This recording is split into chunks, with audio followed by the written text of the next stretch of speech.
भारतीय संविधान के निर्माता और समाज सुधारक डॉक्टर भीमराव अंबेडकर का जन्म मध्य प्रदेश के महू में 14 अप्रैल 1891 को हुआ था। अंबेडकर को अपनी पढ़ाई और देश के लिए कई अहम कार्यों के लिए जाना जाता है।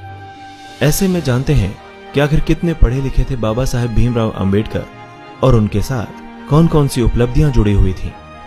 भीमराव अंबेडकर की शुरुआती पढ़ाई दापोली और सतारा में हुई और उन्होंने 1907 में मुंबई के एल्फिंस्टन स्कूल से मैट्रिक की परीक्षा उत्तीर्ण की। इस अवसर पर एक अभिनंदन समारोह आयोजित किया गया और उसमें भेंट स्वरूप उनके शिक्षक श्री कृष्णा जी अर्जुन केलुस्कर ने अपनी पुस्तक बुद्ध चरित्र उन्हें प्रदान की। बड़ौदा नरेश सयाजी राव गायकवाड़ की फेलोशिप पाकर अंबेडकर ने 1912 में मुंबई विश्वविद्यालय से स्नातक परीक्षा पास की। बीए के बाद एमए की पढ़ाई के लिए बड़ौदा नरेश सयाजी गायकवाड़ की दोबारा फेलोशिप पाकर उन्होंने अमेरिका के कोलंबिया विश्वविद्यालय में दाखिला लिया। साल 1915 में उन्होंने पोस्ट ग्रेजुएट की डिग्री प्राप्त की। साथ ही उन्होंने अपना शोध प्राचीन भारत का वाणिज्य लिखा। साल 1916 में कोलंबिया विश्वविद्यालय अमेरिका से ही उन्होंने पीएचडी की उपाधि भी प्राप्त की। उनकी पीएचडी शोध का विषय था ब्रिटिश भारत में प्रांतीय वित्त का विकेंद्रीकरण। इसके बाद उन्होंने London school of economics and politics science में एमएससी, डीएससी और ग्रेज इन नामक विधि संस्थान में 12 लॉट की उपाधि के लिए रजिस्टर किया और भारत लौटे। साथ ही छात्रवृत्ति की शर्त के अनुसार बड़ौदा नरेश के दरबार में सैनिक अधिकारी और वित्तीय सलाहकार का दायित्व स्वीकार किया। उन्होंने मूक, अशिक्षित और गरीब लोगों को जागरूक बनाने के लिए मूक नायक और बहिष्कृत भारत साप्ताहिक पत्रिकाएं संपादित की और वे अपनी अधूरी पढ़ाई पूरी करने के लिए लंदन और जर्मनी गए। वहां से उन्होंने एमएससी, डीएससी और बैरिस्टर की उपाधियां प्राप्त की।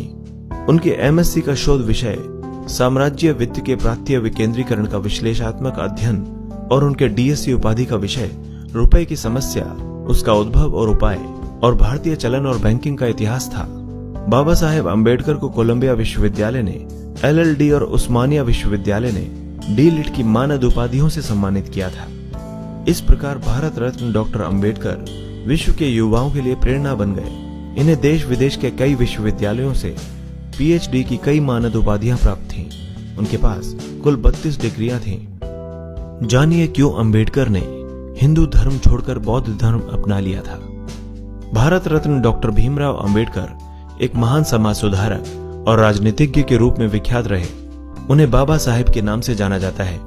वे स्वतंत्र भारत के प्रथम कानून मंत्री थे और वे भारतीय संविधान के रचनाकार भी माने जाते हैं। उन्होंने दलित बौद्ध आंदोलन को प्रेरित किया और दलितों के खिलाफ सामाजिक भेदभाव के विरुद्ध एक अभियान चलाया।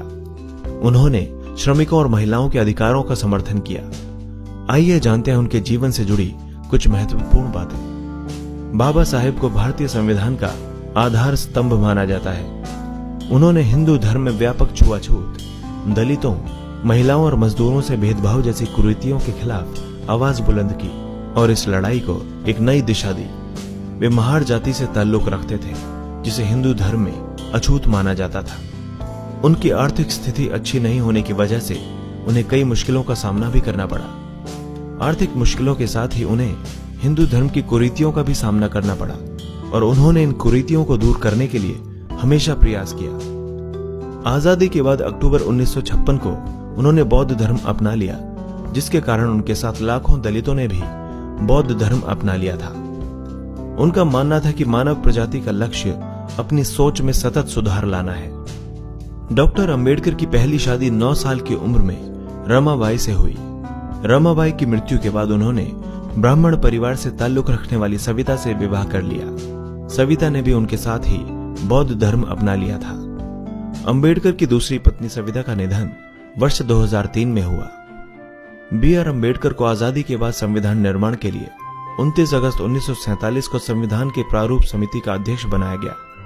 उनकी अध्यक्षता में 2 वर्ष 11 महीने 18 दिन के बाद संविधान बनकर तैयार हुआ। कहा जाता है कि वह 9 भाषाओं के जानकार थे। साल 1990 में उन्हें भारत के सर्वोच्च सम्मान भारत रत्न से मरणोपरांत सम्मानित किया गया। अंबेडकर जिस ताकत के साथ दलितों को उनका हक दिलाने के लिए उन्हें एकजुट करने और राजनीतिक सामाजिक रूप से उन्हें सशक्त बनाने में जुटे थे, उतनी ही ताकत के साथ उनके विरोधी भी उन्हें रोकने के लिए जोर लगा रहे थे। लंबे संघर्ष के बाद जब अंबेडकर को भरोसा हो गया कि वे हिंदू धर्म से जाति प्रथा और छुआछूत की कुरीतियां दूर नहीं कर पा रहे हैं, तो उन्होंने वो ऐतिहासिक वक्तव्य दिया जिसमें उन्होंने कहा कि मैं हिंदू पैदा तो हुआ हूं, लेकिन हिंदू मरूंगा नहीं।